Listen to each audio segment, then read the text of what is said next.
We're also talking about an overpopulation of deer in the city. Neighborhood groups say they're destroying city parks, devouring gardens, and creating a traffic hazard. So this past fall and winter, the Gainey administration launched a pilot program to cull deer in 2 major parks. KDKA lead investigator Andy Sheehan has the results, what they mean for controlling the deer population in the city.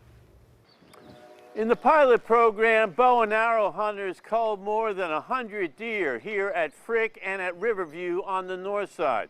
A large number to be sure, but likely only a small percentage of those who roam the city parks and the city's neighborhoods.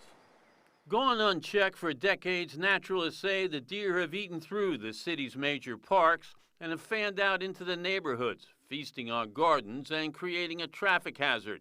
Pittsburgh Animal Control picked up 575 dead deer in the city last year, mostly struck by cars. The city isn't the place for deer to live, and since they have no natural predators, we have to do something, which is why we recommended to the city and why the city did, in fact, implement a demonstration program for deer management. Over the objections of animal rights advocates, the city launched a pilot program which enlisted 30 bow hunters to cull deer populations in Frick and Riverview parks and ended last month.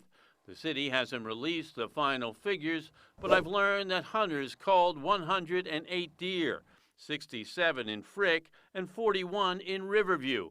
Though a large number, experts say it's likely only a small percentage of deer in the city. The city residents need to know that this is just the first step and the first year, and it needs to continue for years. It can't be a one and done. To get the population down to a manageable level, the city is planning hunts in all the major city parks later on this year.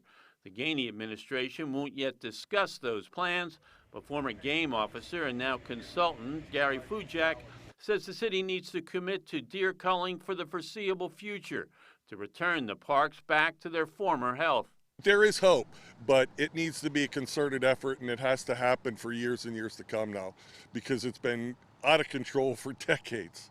Marty Eisler of the groups Protect Our Parks and Gardens says the long-range plans must entail the replanting and reforesting of trees and native vegetation in the parks after pulling up all the weeds and invasive vegetation that has taken their place. We believe that we can get to a place where we can begin to restore what is native in our parks. And the advocates will ask the city to make that commitment to a long-term program of deer population and the reforesting of the city's parks.